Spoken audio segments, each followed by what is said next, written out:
Hello students, I am Elrica DeCosta from the Government College of Arts, Science and Commerce, Keping, Goa.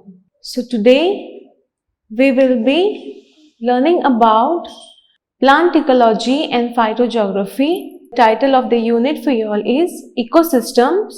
The name of the module is Man-made Ecosystem. Under this we have the agricultural type of ecosystem. The outline, this focuses on the definition of agricultural ecosystem and the components of the agricultural ecosystem. The learning outcomes, it defines agricultural ecosystem and understands components of agricultural ecosystem. Now let us see what do we mean by agricultural ecosystem. These are artificial or man-engineered ecosystems where in order to obtain more food, cloth, timber, medicines and other useful products, man becomes responsible for the replacement of natural ecosystem. The agricultural ecosystems comprise about 30% of the Earth's surface. They serve as an important habitat for many wild plant and animal species. However, most of them are disturbed frequently and with great intensity than the natural ecosystem, thus resulting in reduced biological diversity. Now let us see what are some of the features of agricultural ecosystem. They are simple and highly efficient. They are not diverse in nature. They are not stable, though for short period. They are more vulnerable to sudden changes due to absence of diversity, stability and self-regulation. Now, how does agricultural ecosystem differ from a natural ecosystem? In case of an agricultural ecosystem, man favors one type of a plant species by removing all other animals or plant species which could damage it. Also, the energy input here is employed by men in the form of machinery, fertilizers, pesticides, etc. The biomass here is removed. Thus, it makes the ecosystem an open type of an ecosystem, wherein it has to depend on external processes or external sources to reintroduce fertilizers or substances which are needed for its growth and development. Now, introduction of fertilizers will also lead to introduction of polluting substances, which may be in the form of chemical fertilizers or antiparasitics and other chemical non-biodegradable substances used by men. In agricultural ecosystem, the main objective is to achieve high rates of production of readily harvestable products with little standing crop that is left in the field for accumulation.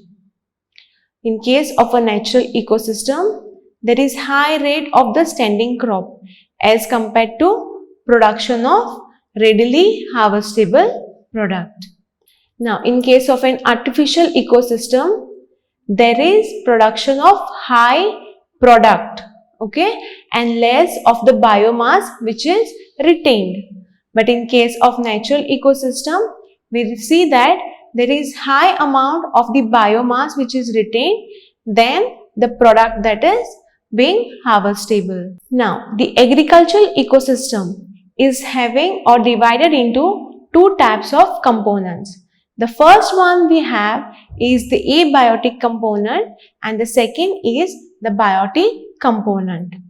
Moving on to the first one, that is the abiotic component, it includes the climatic conditions of the region.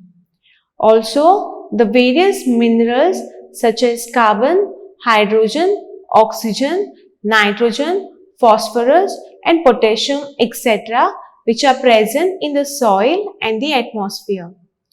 Also, the addition of other numerous chemical fertilizers which are added to the soil. The biotic components are further classified into three different types, that is the producers, the consumers and the decomposers. The producers mainly involve the crop plant, okay, which is the plant of interest that the man grows, and the weeds. Examples of weeds which grow along with the crop plant are Cynodon dactylon, Lonia nudicollis, Euphorbia hitta, etc. Moving on to the consumers are of three types. We have the primary consumers, the secondary consumers and the tertiary consumers. The primary consumers involve mainly the herbivores. Now these are the organisms which feed on the crop plant, and they include aphids, thrips, beetles, rabbits, rats, birds, men, etc. The secondary consumers are mainly the carnivores which feed on the primary consumers. Okay, examples of these are frogs and some birds that would feed on the insect. The tertiary consumers are mainly the carnivores that feed on secondary consumers. An example of these tertiary consumers are snakes and hawks. The last category under biotic components are the decomposers, which are mainly the microbes that are present in soil as well as air, and they decompose the dead and organic matter of plants and animals. By doing this, they cause the decay, decomposition and humification, making the minerals available to the producers. Examples of decomposers are bacteria, actinomycetes and fungi. Now, let us see what is the importance of an agricultural ecosystem. In an agricultural ecosystem, there is cultivation of a single crop species, okay, which is the plant of interest based on the climate, the availability of water, soil conditions, topography, etc. pertaining to that particular region. Also, improved variety of crops for nutrition and other purposes such as biofuels. There is also implementation of various biological methods such as integrated pest management, cultivation of genetically modified crops. There is also cultivation of crops by providing favorable conditions artificially when they are not present in the natural or naturally in the ecosystem. For references, we have the first one, Iraq Barucha, okay, textbook for environmental studies by University Press. The second book is by B.P. Pandey. The name of the book is Botany for Degree Students, Plant Ecology and Taxonomy. The third we have is Ecology and Environment by P.D. Sharma. Then we also have e-books, Intensified Agroecosystems and Changes in Soil Carbon Dynamics by Al-Hamid Abdullah and Thomas Schumacher.